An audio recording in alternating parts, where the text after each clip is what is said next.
Bonjour à toutes et à tous, bienvenue dans le podcast La Sueur. Bonjour mon cher Rust. Salut Guillaume. Alors aujourd'hui, on s'intéresse à Diego Sanchez. Diego Sanchez, vétéran de l'UFC, 16 ans, premier d'ailleurs vainqueur de The Ultimate Fighter, 16 ans de bons et loyaux services au sein de l'organisation. Et c'est vrai que ça faisait un petit moment que on tombait un petit peu dans le pathos tout simplement avec Diego Sanchez. Et là, donc ça y est, parti de l'UFC. Et on se demande tout simplement est-ce que ça va s'arrêter. Du coup, ce qui est sûr, c'est que ce sera pas avec l'UFC, parce que là, vraiment, je pense que ça fait 3 combats déjà que Diego Sanchez est avec son nouveau entraîneur, manager, gourou, etc., Joshua Fabia, dont on va parler. Ça fait 3 combats qu'il est avec, 3 combats que le mec est complètement perdu. Diego Sanchez est une légende du MMA, et là, depuis 3 combats, que ce soit en dehors ou dans la cage, il est complètement perdu, mais totalement perdu. Donc, ce qui est sûr, c'est que l'UFC, ça fait un bout de temps déjà que ça commence à sentir un peu le sapin pour eux, enfin, qu'ils sont en mode qu'est-ce qui se passe? Et donc, ça fait un bout de temps déjà que je pense que tu sais, que la marée érode un petit peu, comment dire, l'envie de l'UFC de travailler avec Diego Sanchez. Donc, je pense que ce qui est sûr, c'est que c'est vraiment terminé, je pense. Et parce que mine de rien, l'UFC, lorsqu'ils ont là viré Diego Sanchez, enfin, qu'ils l'ont licencié, ils lui ont quand même fait un sacré cadeau de départ, qui vraiment, honnêtement, enfin, c'est quand même un beau geste, tu vois, de la part de l'UFC, où ils lui ont donné, sachant que il n'a pas combattu Diego Sanchez, mais qu'ils lui ont quand même donné l'argent de son combat, l'argent, son bonus de victoire et l'argent de sa prime, en gros, tu sais, avec Venom, enfin, de l'équipementier. Donc, ils l'ont vraiment mis bien pour sa prime de départ. Euh, alors qu'ils auraient pu vraiment saboter complètement son truc. Mais là, je pense que la confiance, elle est à jamais brisée. Enfin, l'UFC et tout le monde, et j'en fais partie, en gros, est en mode, mais même dans sa vie privée, ça risque de très très mal se passer maintenant, en fait, et que ça risque d'aller vraiment en mode descente sur les freins, quoi. Serge, lancez le générique s'il vous plaît. Soit.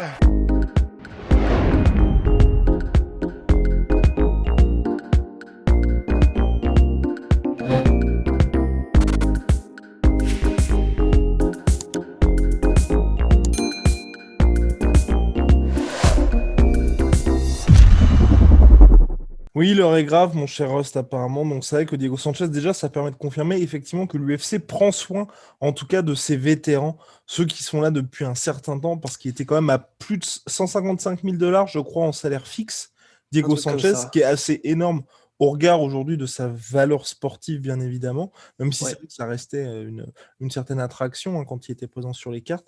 Mais là, c'est vrai que donc Diego Sanchez, parti de l'UFC, pourquoi tout simplement à quelques jours en plus de son combat contre Donald Cerrone, c'est parce que son entraîneur, donc Joshua Fabia, a demandé l'intégralité des rapports médicaux à Hunter Campbell, qui est l'un des exécutifs de l'UFC. Hunter qui a demandé pourquoi tout simplement, dans le sens il s'est inquiété de la santé de Diego Sanchez, mais aussi il y a aussi cette crainte potentielle en fait d'attaque judiciaire de la part de Diego Et, Sanchez envers l'UFC. Oui. et c'est ça, parce qu'en fait, quand Joshua Fabia a demandé l'intégralité des bilans médicaux et que Hunter Campbell lui a dit mais pourquoi, Joshua Fabia lui aurait dit apparemment bah non, mais c'est parce que je m'en fais pour la santé long terme de Diego Sanchez. Et c'est vrai que aux yeux de l'UFC, comme tu disais, ça peut être un énorme comment dire, sonnette d'alarme en mode oula, il y a un problème, tu vois.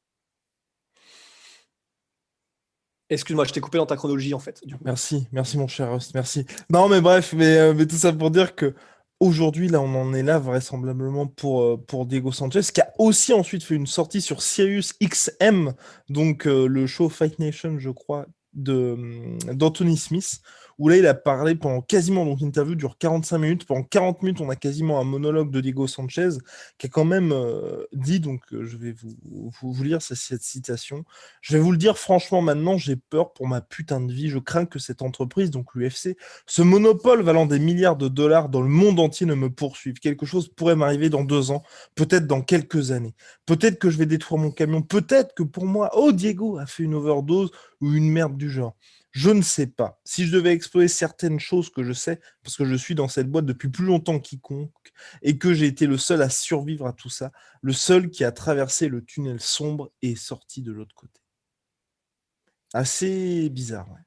Ouais, il est en mode full mafia, quoi. Full Cosa Nostra, on en veut à ma vie et comment dire, il va m'arriver comment dire, un accident et je vais me suicider d'une balle de la tête derrière enfin, tu sais, une balle derrière la tête, quoi, la fameuse.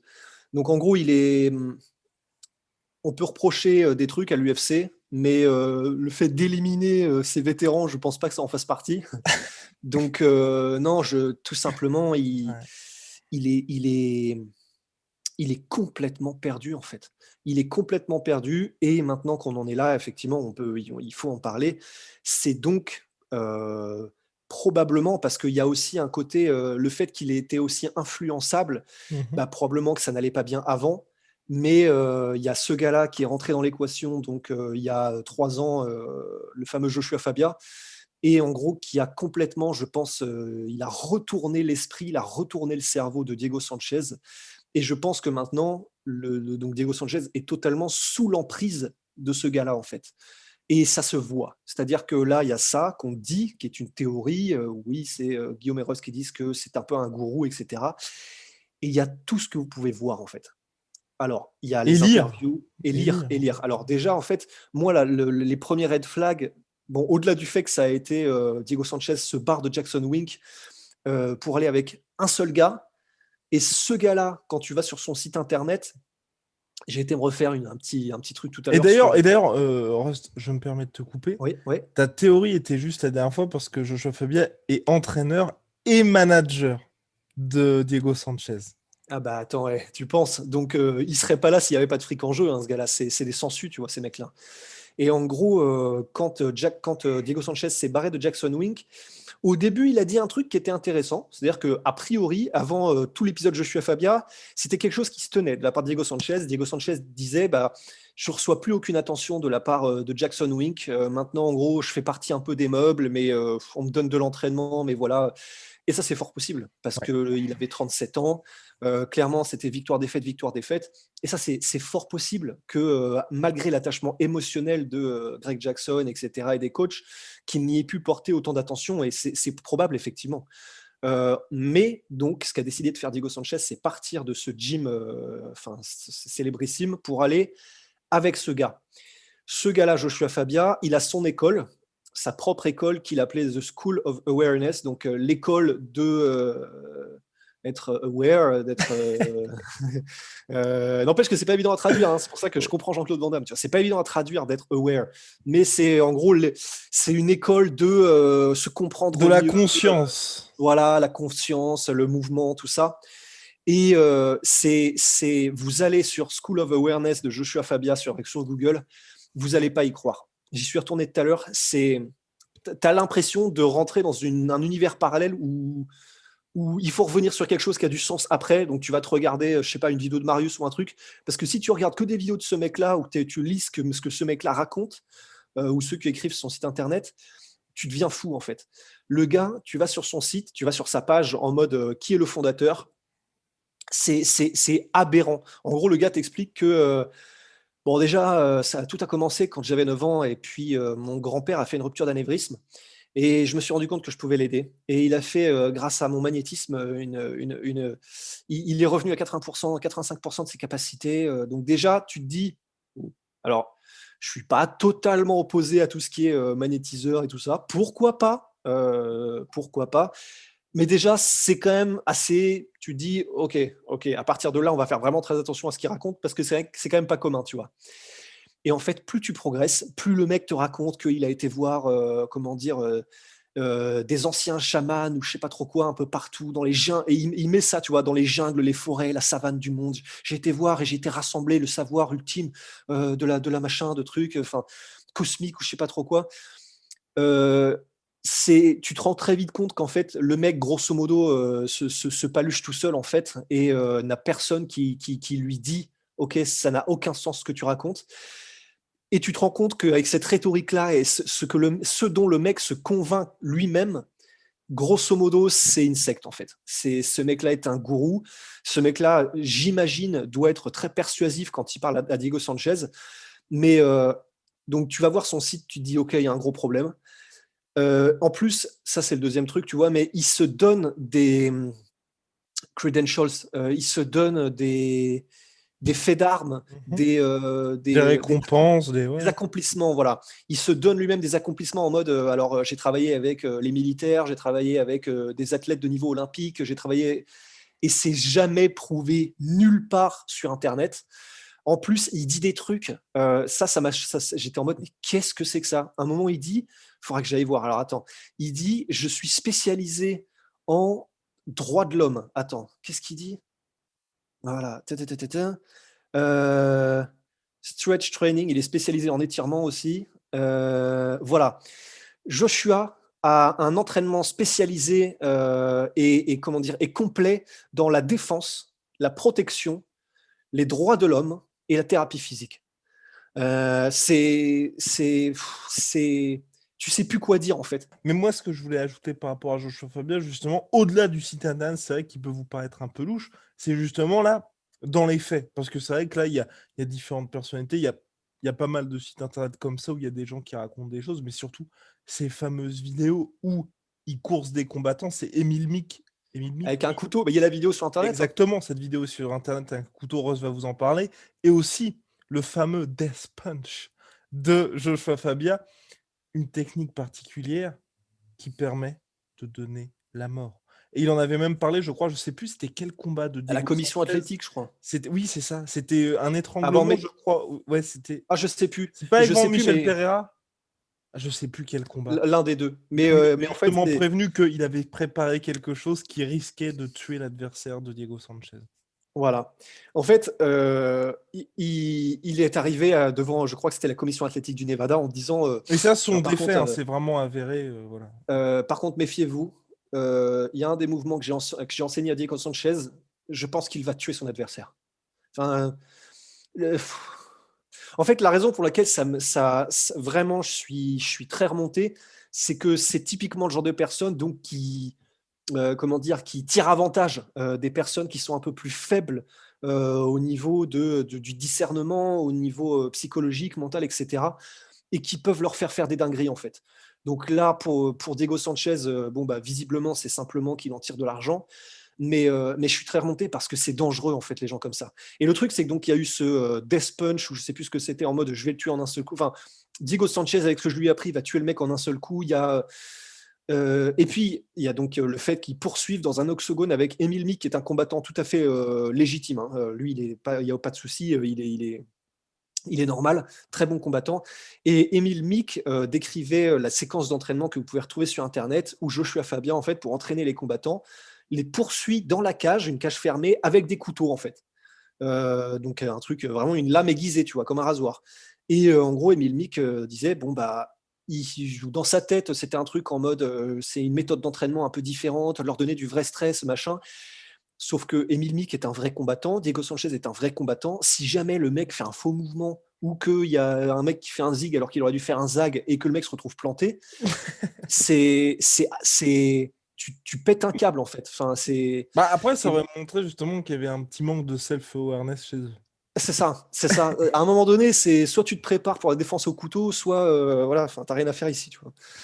Mais en tout cas, il y a donc ça, et en fait, tout ça, ce sont des épisodes qui sont arrivés il y a plusieurs mois déjà. Je crois que c'était même quelques années, Ouais, enfin il y a allez. un an, un truc comme ça. Et c'est sur des trucs comme ça en fait que l'UFC a dû commencer à se dire, ok, lui, il y a un gros problème avec ce mec-là. Et après, en fait, il y a tous les épisodes. Il y a l'épisode que vous pouvez retrouver sur YouTube, c'est l'épisode avec Matt Serra.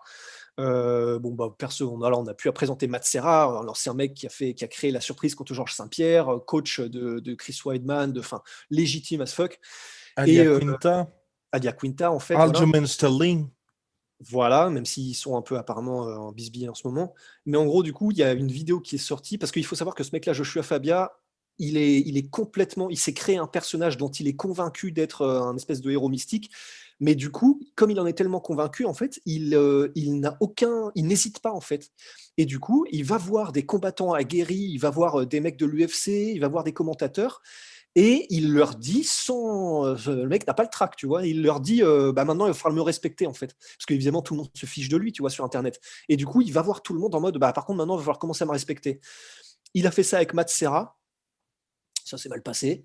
Donc déjà il est arrivé, ce qu'il faut pas faire, c'est pas cool, tu vois. Il est arrivé, il a dérangé Matt Serra en plein repas. Et en gros, tu as Dean Thomas qui est sorti comme ça en secret de son téléphone pour filmer l'interaction. Et en gros, comment dire, Joshua Fabia est en mode bon, bah, par contre, c'est quand même pas cool ce qui est dit sur moi, machin. Au début, Matt Serra est poli. Et en fait, quand il se rend compte que le mec, tu lui donnes ça, il te prend tout le bras plus la jambe, il a commencé à le calmer en fait en mode alors par contre, il vaut mieux qu'on s'arrête maintenant parce que ça va pas s'améliorer en fait cette interaction. Enfin, tu vois, il commence à lui mettre un coup de pression. Hier, la fameuse interaction aussi entre Joshua Fabia et le board de commentateurs de l'UFC. Donc ça, C'était c'est en sur la fait, Fight Island. Ouais. c'était sur la Fight Island parce qu'en fait, avant chaque combat, tu as une réunion donc le combattant a une réunion avec le board de commentateurs où les commentateurs lui demandent pour pouvoir en parler après pendant l'émission, pendant les combats. Alors, comment est-ce que tu vois ce combat? Qu'est-ce que tu veux faire? Machin, comment ça se passe? Et donc pendant ce board de commentateurs là sur la Fight Island, Diego Sanchez parle, fait son truc, et en fait, à un moment donné, Joshua Fabia s'immisce dans la réunion au préalable, après avoir demandé à un de ses sbires de filmer toute la scène. Un de ces, ces sbires. Ah mais j'ai vraiment, ça me rend fou ces trucs-là. Ouais, non, Et en c'est clair, gros, c'est terrible. Bah, c'est pour Diego Sanchez, c'est assez. mais c'est ça. Et parce que là, vraiment, et lui, il se fait tirer et vraiment, comment dire, Ouais, il se fait, il est pris, enfin, il en prend avantage, Joshua Fabia. mmh, Vraiment, il en ouais, tire tous les avantages qu'il peut de qui est Diego Sanchez et de ce qu'il a, son patrimoine, etc. Et donc, dans le board de commentateurs, Joshua Fabia commence à dire bah, pareil, dis donc, les commentaires sur le combat contre Michael Chiesa, etc., c'était vraiment c'était n'importe quoi, va falloir commencer à respecter ce qu'on fait, etc. Et bah, en gros, les commentateurs lui disent bah non, le problème c'est que nous, on est obligé de dire ce qu'on voit, on est obligé d'avoir une certaine objectivité. Donc voilà, on peut pas machin. Il y a même Paul Felder à un moment donné qui en a ras le cul, qui fait bon par contre je suis pas venu pour me prendre une leçon, donc on va s'arrêter en fait. Et c'est que ça en fait. Et toutes les interactions où il y a Joshua Fabia, donc évidemment il est toujours avec Diego Sanchez parce que le héros c'est pas Joshua Fabia, tu vois, c'est censé être le combattant Diego Sanchez. Et dans toutes les interviews, toutes les interactions, si vous voulez vraiment, c'est d'un point de vue psychologique, c'est intéressant. Allez voir tout ça. Vous allez voir, il n'y a pas un moment où Joshua Fabia commence en disant non, non, mais c'est pour Diego Sanchez que je fais ça, mais moi. Narcissique au possible, probablement. Le mec culte de la personnalité, probablement, etc. Et en fait, on en arrive là. Tout ça fait qu'on en arrive à ce moment-là où on ne sait pas ce que va devenir Diego Sanchez. Tout ce qu'on sait, c'est que depuis qu'il a rencontré ce mec-là, sa carrière est en train de plonger totalement vers les abysses. Il a l'air d'être. C'est horrible parce qu'il est tellement quelqu'un de bon et de bienveillant, Diego Sanchez. Ça se sent même encore dans les interactions aujourd'hui. C'est quelqu'un de bon, tu vois. même de ce qu'il Mais avait fait à l'époque à Jackson Wink, là, le combat qu'il avait fait, un petit combat d'exhibition oui, avec pour le une. mec qui avait Down syndrome. Ben oui, Exactement. Ouais, non, c'était super. un gars qui avait, ouais, voilà, qui était mentalement défavorisé. Et en gros, Diego Sanchez avait fait un combat d'exhibition avec lui. Enfin, Mais un vrai c'est combat d'exhibition, c'était parce ouais, que John Jones, il avait fait un entraînement, je crois. Mais là, c'était vraiment dans la cage, dans un événement et tout. Non, c'était pas mal. ouais. Et vraiment, c'était génial. Donc, toutes les interactions qu'on peut voir de Diego Sanchez lui-même, tu sens que le mec, et c'est ça qui me rend encore plus fou, c'est que c'est quelqu'un de tellement bon, bienveillant, tellement gentil, tu vois. Et sauf que bah, dès qu'il y a le mec à côté, Joshua Fabia, Ouais. tu vois ce qui se passe immédiatement en fait. Enfin, n'importe qui est capable un petit peu d'avoir une intelligence sociale voit ce qui se passe et c'est terrible. Et donc on en est là en fait. Après tous ces trucs-là, l'UFC a décidé, ok, bon bah là il va nous arriver des bricoles avec ce gars-là, avec Cela Joshua dit, Fabien. cela dit, en fait, moi, je trouve que c'est triste que ça se passe de cette manière-là. Mais c'est bien là pour le coup, tu vois, que Diego Sanchez parte de l'UFC. Parce que c'est vrai que, et mine de rien, pour Joshua Fabia aussi, des deux côtés, si jamais Diego Sanchez était venu avec Joshua Fabia et qu'il s'était mis à gagner tous ses combats, là les gens se seraient dit, ok, c'est très bizarre, mais peut-être que ça marche. Là, le problème, c'est que c'était vraiment n'importe quoi aussi. Le moment quand il tente son espèce de flying knee, la façon, façon Jorge Masvidal, enfin tout ce qui s'est passé, Ouais, c'était assez triste. Et surtout, en fait, personnellement, toi, je sais pas ce que tu en penses, c'est vrai que le combat contre Donald Cerrone, en fait, je voulais pas le voir parce que ce ouais, serait vraiment mal terminé, en fait, pour Diego ouais, ouais, Sanchez. ouais. Et même si Diego Sanchez avait été toujours à Jackson Wink, là, on est à un moment où, dans sa cas, où 39 piges, Diego Sanchez, il peut plus faire ça face à des athlètes d'élite. Vous pouvez dire ce que vous voulez de Donald Cerrone. Ok, il est sur, je crois, 3 défaites consécutives et un match nul Donald contre Cerrone, Nico 4, Price. 4, 4, 4, 4, ouais. consécutives et match nul contre Nico Price, non? Draw.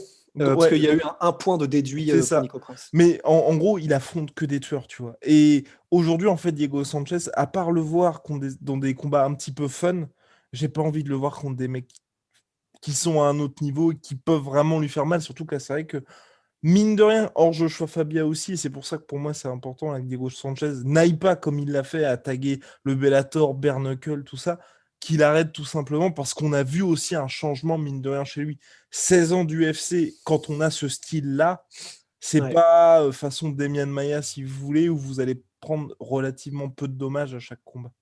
Ouais, non, c'est ça, c'est pas Steven Wonderboy Thompson.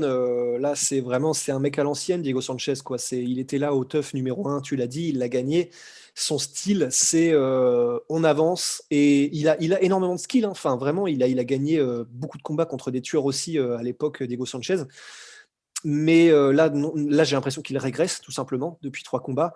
Et effectivement, de toute façon, l'âge n'aidant pas. Alors certes, on pourrait dire pareil de Cowboy Cerrone, sauf que Cowboy Cerrone, voilà, il continue de s'entraîner sérieusement. Il est rationnel, il reste rationnel dans sa méthode d'entraînement, dans où il en est de sa vie, de sa carrière, de son niveau de combattant, ce qui n'a pas l'air d'être le cas de Diego Sanchez. C'est pour ça que je suis d'accord en fait. En vrai, je suis plutôt content et libéré du fait que Diego Sanchez ne combattra pas, comment dire, Donald Cerrone, parce que je pense que vraiment, ça aurait été, c'est même pas triste, on aurait été en mode, oh non, non, non, ok, on n'aurait jamais dû voir ça, c'est pas Ouais. bon, tu vois. Ouais, à la manière de ce que Donc, l'UFC avait fait et Dana White avait regretté c'était Anderson Silva Uriah Hall. Où là, on avait deux mecs qui ouais, étaient complètement sur des pentes différentes.